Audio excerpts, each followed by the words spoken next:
Bismillahirrahmanirrahim.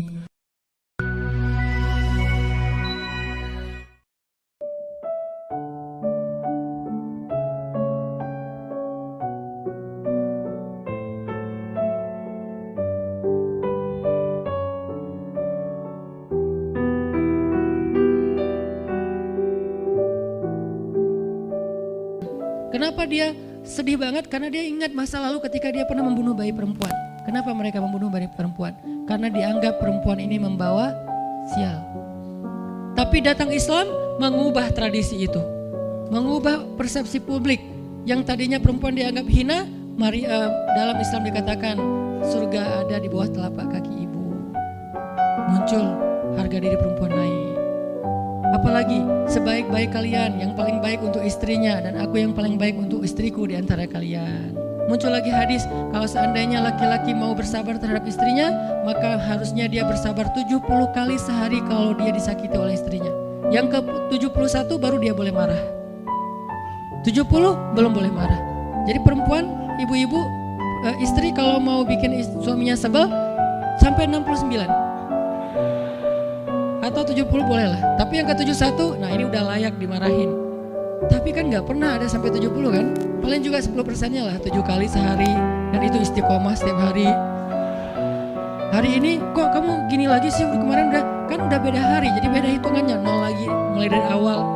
Tapi nanti ada hadis penyeimbang. Nabi itu kan bijaksana banget. Yang diajarin bukan cewek doang, cowok juga diajarin. Ketika hadisnya supaya memuliakan perempuan ada, nanti ada lagi hadis laki-laki. Seandainya seorang perempuan menjilat luka dan darah dan nanah di tubuh suaminya, itu belum bisa membayar satu saja kebaikan suami kepada dia. Jadi menjilat lukanya aja belum bisa bayar kebaikan, terus ngapain marah-marah coba. Sehingga dua-duanya ada nasihat untuk suami. Kalau istrinya lagi ngambek, namanya juga lagi sedih, ya udah kamu sabar aja 70 kali. Untuk istri, jangan ngambek, karena kalau kalian berbuat baik aja belum bisa bayar kebaikan mereka. Terus gimana dong Ustadz? Ya udah, sekarang solusinya adalah sama-sama mengambil sisi baiknya. Kayak gitu nasihat Nabi. Makanya saya agak kurang setuju kalau khutbah Jumat itu memakai hadis menjilat darah dan nanah. Karena yang dengar suami. Wah bener nih khutbah Jumat, saya senang banget khutbah Jumat hari ini. Pulang-pulang, mah tadi khutbah Jumat keren banget nih mah, kebenaran aku catat nih mah, gak bisa. Kalau khutbah Jumat pakailah hadis sabar 70 kali. Menasihati suami. Kalau majelis taklimnya ibu-ibu, masalah tadi seandainya saya boleh menyuruh manusia sujud kepada manusia, saya suruh sujud istri kepada suami. Masing-masing ada hadisnya, jangan disilang. Ini gak bijak dalam ceramah, karena harusnya memberi nasihat yang bisa memperbaiki, bukan menambah tuntutan baru.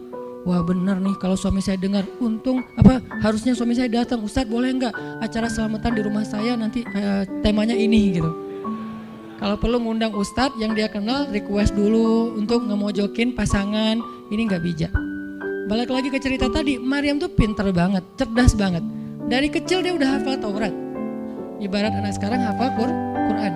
Dan lebih sulit ngafal Taurat daripada Quran. Kenapa? Karena bahasa Al-Quran itu sastra banget. Jadi ngafalnya itu kayak ngafal syair. Itu aja udah susah kan? Kebayang gak ngafal Taurat? Lebih sulit lagi tuh. Dan Maryam dari usia di bawah 5 tahun udah khatam Taurat.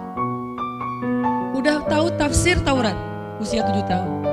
Bahkan saking keren dan pinternya Maryam, kadang-kadang ketika Maryam ngobrolin tentang Taurat sama Zakaria, itu Zakaria sampai geleng-geleng kepala. Maryam, gitu maksudnya? Sampai nanya ke Maryam, gitu oh maksudnya. Maryam ngomongnya ke Zakaria udah kayak ngajar gitu, saking pinternya Maryam. Jadi hadis-hadis Zakaria Maryam hafal. Kan para anbiya tuh punya hadis kan. Hadis Zakaria dihafal oleh Maryam. Tauratnya Musa dihafal oleh Maryam. Kebijaksanaan para nabi dihafal oleh Maryam.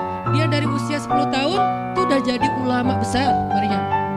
Artinya kalau misalnya orang mau berargumen dengan Maryam, dia punya banyak bahan, dia punya banyak narasi. Dia lagian Maryam itu pintar ngomong. Tapi Maryam diam. Jadi kalau kita ngerasa pintar ngomong, pintar komen, pintar apa, tetap aja kita punya alasan harusnya kita diam. Karena Maryam yang lebih daripada kita ternyata juga diam. Akhirnya Maryam diam. Dikatakan ya ukhta Harun. Diingatkan lagi dengan kemuliaan keluarga Imran. Ya ukhta Harun ma'akana ayah kamu itu Imran loh Maryam, kamu gak malu punya bayi di luar pernikahan sementara keluarga kalian tuh keluarga baik-baik. Apa kamu tega menyakiti ayahmu, mencoreng nama besar dan nama baik keluarga besarmu? Dan seterusnya. Maryam makin luar biasa, panas banget, sedih banget. Dan Maryam itu yang lebih berat lagi teman-teman. Mungkin kalau kita digituin agak kebal ya. Terutama cowok lah. Cowok kalau digituin agak kebal karena emang kurang berperasaan sih kalau cowok ya. Coba lihat dari angle cewek. Cewek itu lebih peka loh dari kita. Kita mah mungkin lebih mudah lah diam. Diomelin, diam aja. Karena kita kan orangnya agak santuy gitu kan. Kalau cewek tuh gak bisa gitu. Makanya lihat angle ini dari angle cewek. Kalau tadi Zakaria, sekarang Maryam. Dan Maryam lebih peka daripada semua cewek yang ada di muka bumi. Lebih perasa lagi daripada perempuan yang ada di muka bumi. Sangat-sangat pemalu. Saking pemalunya ketemu cowok keren, tak aus coba. Cewek itu perasaannya lebih dalam daripada kita.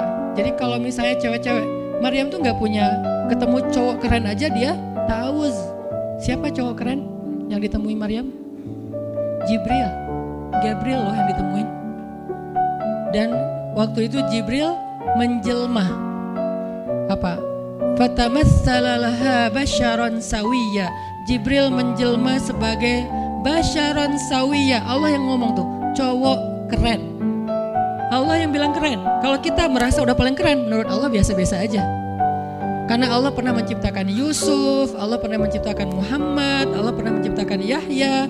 Kita merasa paling keren, Allah pernah menciptakan Sarah, perempuan paling keren juga, Aisyah, Fatimah. Jadi buat kita kayak udah kegeeran paling keren se-Bandung gitu kan ya. Menurut Allah mah biasa. Kalau Jibril, Allah sendiri yang bilang dia tuh emang keren. Jibril emang bukan malaikat, tapi kalau ketemu manusia, kecuali para nabi, Jibril itu menjelma sebagai manusia. Supaya tidak terlihat wujud aslinya. Karena gak kuat orang lihat wujud aslinya Jibril. Nabi Muhammad aja pertama ngelihat Jibril dengan wujud aslinya pas di Gua Hiro itu lari tuh. Takut, saking ngerinya Jibril tuh. Jangankan manusia, malaikat aja segan sama Jibril. Jibril lewat malaikat. Gak berani malaikat. Kenapa saya bilang kok disegani? Allah yang bilang di Al-Quran. Dia itu malaikat yang disegani. Dzu mirratin. Dzu mirrah kalau bahasa kita, malaikat yang sangat berwibawa. Sehingga di antara malaikat aja gak ada yang sembarangan bicara sama Jibril. Mau bicara sama Jibril kayak, segan malu gitu malaikat, cuma gak pakai itu mah Sunda ya. Pokoknya malaikat mah gak berani ngomong sama Jibril saking segannya. Kenapa? Gagah banget wujud aslinya.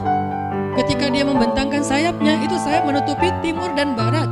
Jadi matahari, bulan, bintang udah gak kelihatan. Yang kelihatan cuma Jibril dengan keagungannya. Itu belum Allah ya, baru ciptaan Allah. Jibril salah satu makhluk Allah yang paling agung. Sehingga saking kerennya Jibril, Allah gak menyebutnya dengan nama malaikat. Padahal golongannya malaikat, tapi Allah menyebutnya dengan Ruhul Quds, Roh Kudus, yaitu Jibril. Nah ketika ketemu dengan Maryam, Jibril bermisal itu menjelma sebagai basyaran sawiyah, cowok keren banget. Saking kerennya Jibril, Umar aja terkesima ngeliat Jibril. Pernah Jibril datang ngajarin iman, Islam, ihsan kepada Nabi Muhammad. Dan Umar ngelihat Jibril terkesima, gak bisa ngomong, diam aja. Benar-benar speechless banget nih Umar. Jibril udah pulang, baru Nabi nanya, Umar tahu gak itu siapa? Hah, apa Rasul? Gitu. Saking masih kayak terkesima. Apa Rasul? Tahu gak barusan siapa? Siapa ya Rasulullah? Saya gak kenal orang itu, kok keren banget. Kata Rasul, itulah Jibril. Masya Allah itu Jibril. Ya Alhamdulillah bisa ngeliat Jibril langsung, tau gitu tadi. Gitu ya. Kalau bahasa kita mah udah langsung pengen foto-foto kan sama Jibril. Kebayang gak cowok sekarang lihat Jibril? Baru lihat artis Korea aja kita udah kayak gimana kan, BTS atau apa, udah segala macam, udah guling-guling, udah gigit jari. Baru BTS doang. Kadang-kadang nggak ngeliat BTS langsung, cuma lihat di TV doang, udah aku nggak bisa gini, aku nggak bisa gitu kan ya. Belum ketemu Jibril loh. Jadi nggak ada lah artis sekeren Jibril. Baru Yusuf aja udah pada ngiris tangan, belum malaikat. Sampai ketika cewek-cewek ketemu Yusuf, mereka bilang apa? Ini bukan manusia, ini malaikat. Jadi gantengnya Yusuf itu bukan ganteng-ganteng apa? Itulah. Ganteng kok hewan gitu kan. Ini ganteng-ganteng malaikat. Belum ada tuh film atau sinetron itu. Yusuf itu ganteng-ganteng Ganteng-gantengnya tuh malaikat. Levelnya tuh level malaikat. Jadi kalau ada Jibril, ada Yusuf kayak, nih yang mana Yusuf, mana Jibril ya? Keren dua-duanya. Nah Jibril datang ketemu Maryam bukan di atas panggung rame-rame. Berdua coba, intimate banget kan? Kalau di atas panggung teriak-teriak gak keren lah, biasa aja. Ini tuh berdua, private banget. Di satu ruang kecil, berdua gak ada yang tahu. Tiba-tiba Jibril berdiri di depan Maryam, senyum dengan khas senyumnya malaikat yang mematikan gitu. Maryam pas buka mata lagi zikir ngelihat Jibril depan matanya keren banget. Langsung Maryam bilang apa? A'udzubillah. Cie, wibawa banget kan Maryam? A'udzubirrahmani minka in kunta taqiyya. Jadi emang elegan sih orang-orang soleh itu. Dia langsung nunduk, dia bilang A'udzubirrahmani minka in kunta taqiyya. Aku berlindung kepada Allah yang Maha Rahman. Kenapa ngomongnya Rahman? Karena keren. Kalau enggak keren, A'udzubillah. Karena keren, A'udzubirrahman. Tapi masih ta'awuz, cuman pakainya Rahman. Karena Allah tuh Maha Pengasih yang udah bikin kamu tuh keren. Diksinya luar biasa ya. Maryam gak bilang A'udzubillahi minasyaitonirrajim. Enggak, ini enggak layak dibilang syaitan. Ini terlalu keren. Jadi gak bisa A'udzubillah, A'udzubirrahman. Berarti Maryam tuh pinter. Sampai dia bisa memilih diksi Asmaullahil Husna. Dia nggak pakai diksi Allah, dia pakai diksi Ar-Rahman. Karena yang datang itu wajahnya tuh wajah orang baik, tapi keren. Akhirnya A'udzubirrahmani minka in kunta taqiyya, kata Maryam. Jibril juga elegan, paham maksud Maryam. Maksudnya kamu siapa? Itu pertanyaannya. Maryam gak nanya, kamu siapa ya? Enggak gitu. Kan kayak culun-culun kayak caper gitu kan. Kak, kamu siapa ya? Aku ada salah sama kamu. Enggak gitu sih Maryam ngomongnya. Saking elegannya Maryam, dia nanya kamu siapa tapi pakai kalimat zikir. Keren gak sih? Kita kadang-kadang zikir A'udzubirrahmani minka in kunta taqiyya. Artinya apa mbak? Sama-sama gak elegan ya. Kalau Maryam sama Jibril dua-duanya elegan. Bahasa orang elegan tuh emang banyak kode sih. Jadi kita mah yang polos-polos kayak gini, yang remeh-remeh rempeyek gak jelas gini, ya nggak akan paham kalau nggak baca tafsir. Makanya kalau mau theater of mind, baca Quran itu pakai tafsir, pakai kisah, baru kita ngerti kondisi. Oh gitu banget ya, dahsyat banget ya kejadian waktu itu. Jibril datang dengan wujud yang kerennya. Maryam pengen nanya kamu siapa? Kok tiba-tiba masuk ruangan saya? Tapi bahasanya A'udzubirrahmani minka in kunta taqiyya. Aku berlindung kepada Allah yang Maha Baik darimu kalau kamu takut kepada Allah. Maksudnya kamu siapa? Takut gak kamu sama Allah?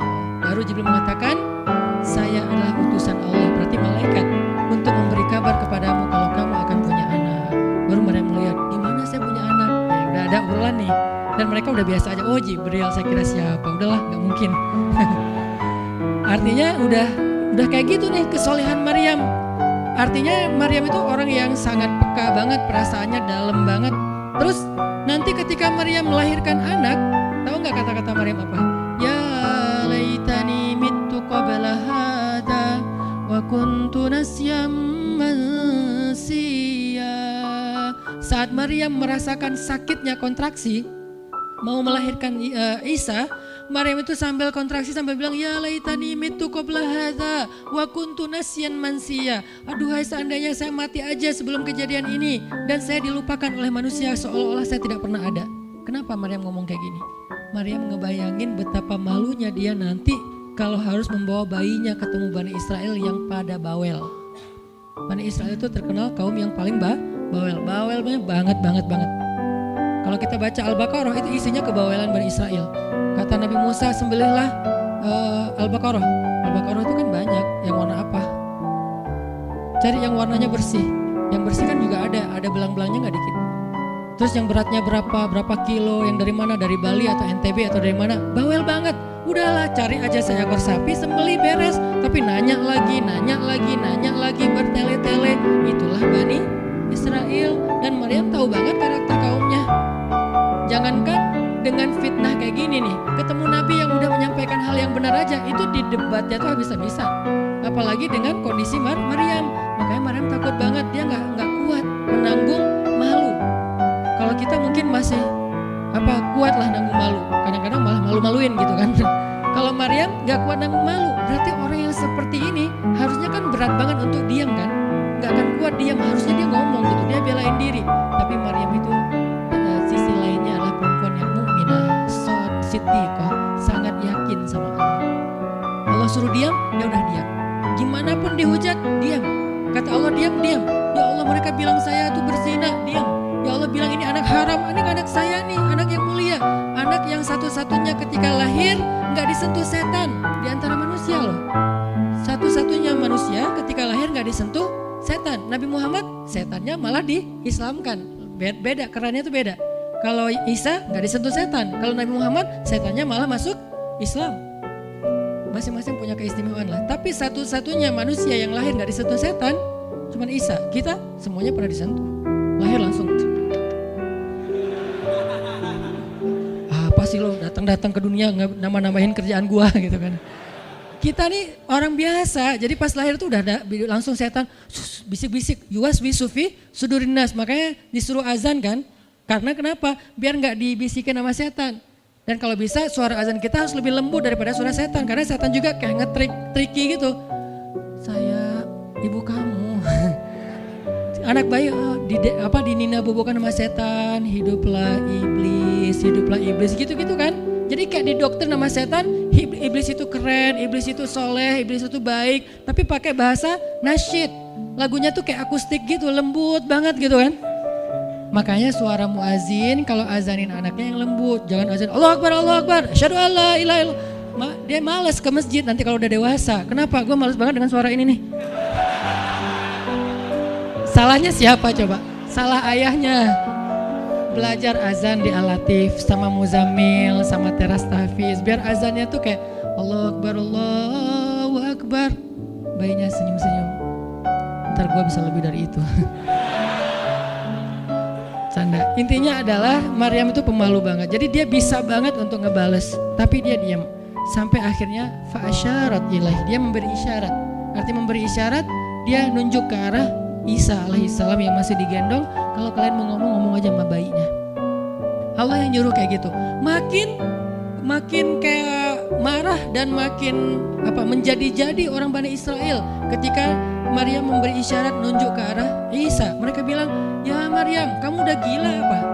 Sekarang kamu nyuruh kami bicara dengan bayi yang masih dalam gendongan ibunya? Benar, Maryam tuh ternyata udah stres gila. Dia gara-gara ditinggal sama selingkuhannya, sekarang dia jadi orang gila. Wah, luar biasa tuduhan kepada Maryam. Maryam diam aja, sedih, nahan air mata. Tapi bukan emotikon yang menggenang air mata di sini ya. Nahan aja air mata sampai kemudian Allah datangkan keajaiban, jadikan bayinya bicara. Oh, Isa bicara. Panjang lagi omongannya Isa. Ibuku ini baik, ibuku begini-begini, saya itu hamba Allah, saya itu anak yang suci, saya itu begini-begini sampai beres. Baru mereka pada pulang karena mereka merasa terbantahkan semua tuduhan palsu mereka kepada Maryam. Masuklah Maryam, disambut mulia oleh beberapa orang. Maryam itu perempuan mulia, Allah mendatangkan dia sebagai keberkahan. Tadi dituduh pembawa sial, sekarang disebut pembawa berkah. Mulailah Maryam terkenal. Isa dididik, kemana Isa pergi, anak-anak kecil segengnya Isa pengen jadi temannya Isa. Gue temannya Isa lo, gue temannya Isa lo. Gak lama kemudian Isa jadi temannya Yahya. Ketika dia udah bisa main sama Yahya, main berdua sama Yahya. Kemana-mana berdua, Yahya, Isa. Tapi usianya agak jauh berbeda. Ketika Yahya udah masuk SD, Isa barulah lahir. Jadi kayak agak sekitar 7-10 tahun lah kurang lebih mereka jarak usianya. Tapi pas Isa udah remaja, mereka udah nyambung ngobrol. Nah, kelebihan masing-masing, kalau Yahya ini penghafal kitab Taurat, datang Isa, Yahya menghafal kitab Injil. Yahya Nabi, Isa Rasul, satu level di atas Nabi. Kalau Nabi mengikuti ajaran Rasul sebelumnya, kalau Rasul membawa ajaran baru. Jadi sebelum Isa lahir, Yahya mengikuti ajaran Musa dengan kitab Tauratnya. Setelah Isa lahir, Yahya mengikuti ajaran Isa dengan kitab Injilnya. Jadi bisa dibilang Nabi yang mengikuti dua ajaran Rasul, Yahya alaihissalam. Dia menghafal dua kitab suci sekaligus, Taurat dan Injil. Perempuan, Maryam radhiyallahu anha, dia menghafal kitab Taurat dan Injil dari anaknya sendiri.